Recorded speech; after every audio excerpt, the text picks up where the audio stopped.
I'm going to show you how to decorate a bottle. Glass, of course. And what you will need is water, glue, scissors, and of course a lot of shredded paper. Okay, so let's get started. And in that project, your glue and your shredded paper, and of course your water, you will mix them in a bowl, come back and mush it, and add more water if necessary, because your paper needs to break apart and it needs to look exactly like this. Almost like, instead of ground beef, ground paper. Okay, then you add your glue to the point where your paper is mushy. Okay, it's mushy. It has a little bit water, just a little bit, but not that much. Then you take your bottle. I have this beautiful bottle here, which is a big bottle. I don't know if you can see it. It's very tall. I don't like the shape of the neck, so I'm going to alter that with some paper. So let's begin. Right here, as you can see, again, the neck is very small. So what I'm doing is just covering the neck. That's the part I want to alter. So when it's all said and done, the neck is going to look totally different. Let me just put this under here like that. So I'm gonna go all around and add this paper all around until the neck looks totally different. Okay, and we're going to make a top to support the new look of this bottle. Okay, so we're going to just keep adding. I want the neck to be a little thick here, so I'm going to add all around, all the way up to this part here where it starts to get a little bit bigger. So I'm going to have to sculpt it the best I can. Of course, this project will need 48 to 72 hours to dry. If you put it outside and it's windy, it will dry quick.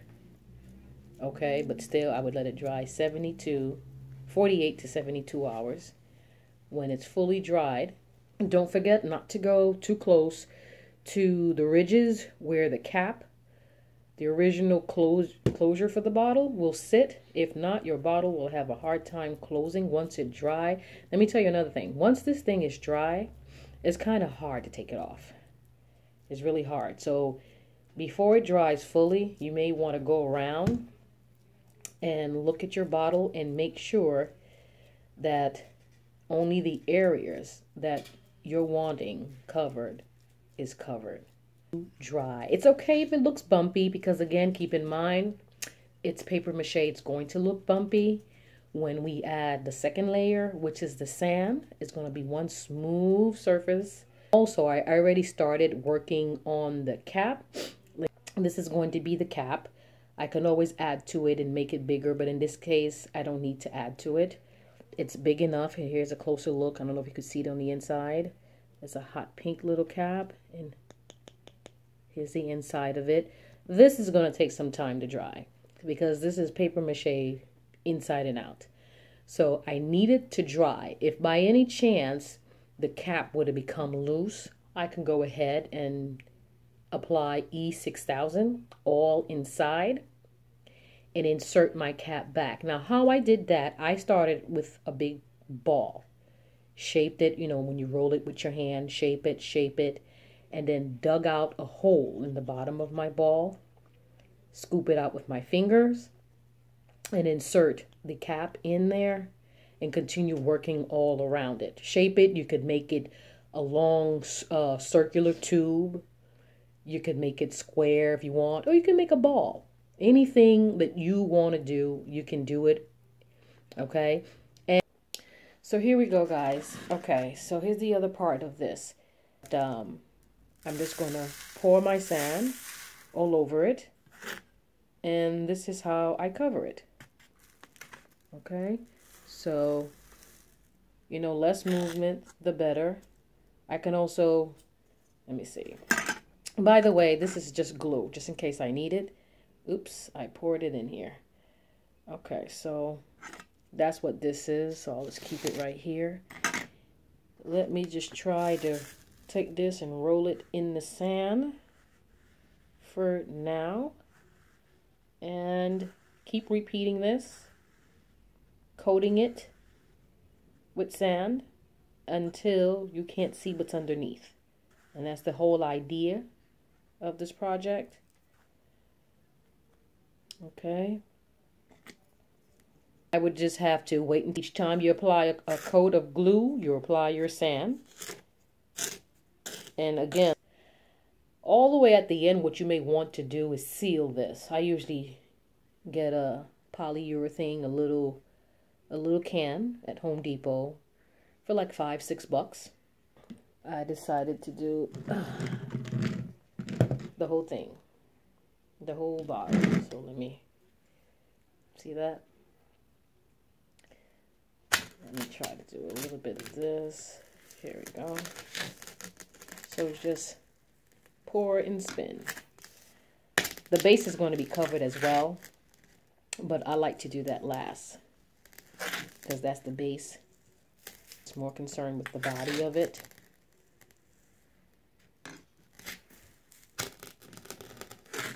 Where you can see. So let me go ahead and cover this whole thing.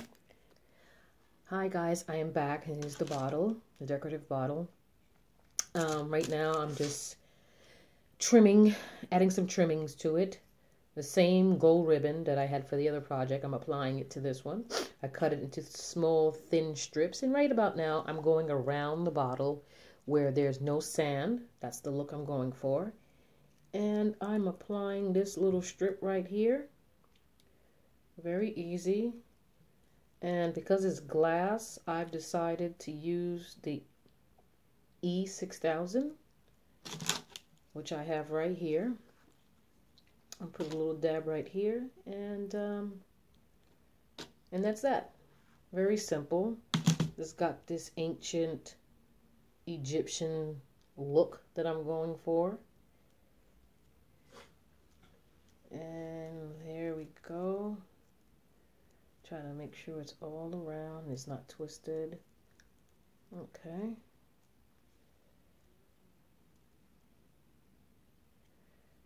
I mean, you can't go wrong with a design like that. It's very, very, very simple.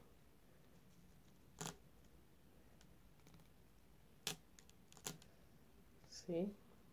I'm just using the tip. I'm just using the tip of the Q-tips to squeeze down. See? Just to squeeze down the ribbon and make sure it don't move, giving the glue enough time to dry. Now I'm making sure that the ribbon is glued, but it's separated. It's not moving. So I have a little space in between there. Going back with my Q-tips or anything sharp and clean the sand. And that's it. That's all it is to this look. See? Move this down just a little bit. Exactly what I'm doing. Let me come a little closer. Okay, here we go. It's down. I may put another bead of glue underneath. Okay, I got a piece of cardboard here. I'm going to put a little E600 on there and slip it under the ribbon.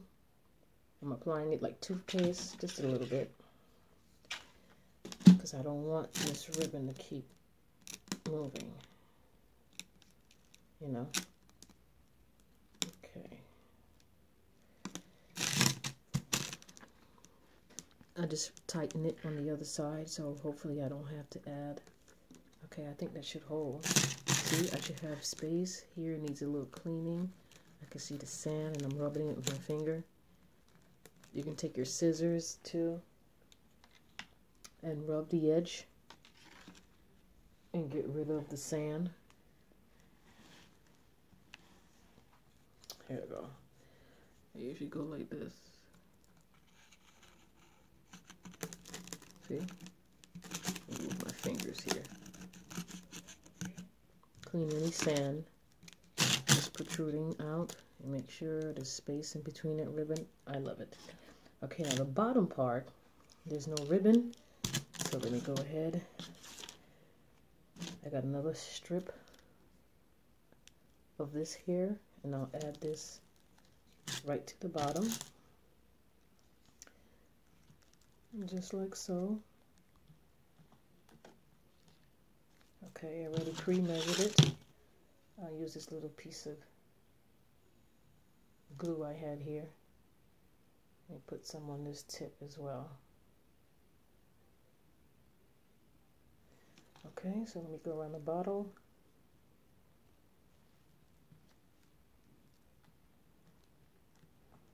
So now the only thing I need is to let it dry.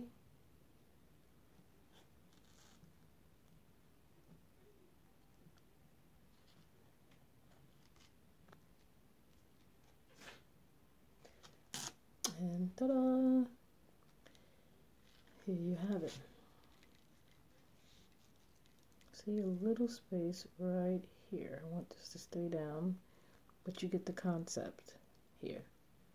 See? And here's my decorative bottle. Here's the cap again. Once the inside of this is still paper, you see that? Once it's fully dried, hard, here's the cap to this. I sanded a little bit to make it a little bit rough. When I put the E600 on top, then I can insert this just like this. See? Now here is the bottle. I'll post a picture of it. You saw this project from start to finish. Paper mache was the first layer. We changed the contour of the neck. I wanted something thicker. As you can see, the original top to this bottle. Yeah, doesn't say much. But once again, I went ahead, made a top out of paper mache, which is paper glue in warm water. Let it sit in a bowl for like 15 minutes. Then go in with your fingers, mush it, whereas it looks like ground beef. And then, again, you apply your paper mache to the surface. Please let this dry all the way. Let the paper mache dry until it's hardened. When it does, then you apply the sand.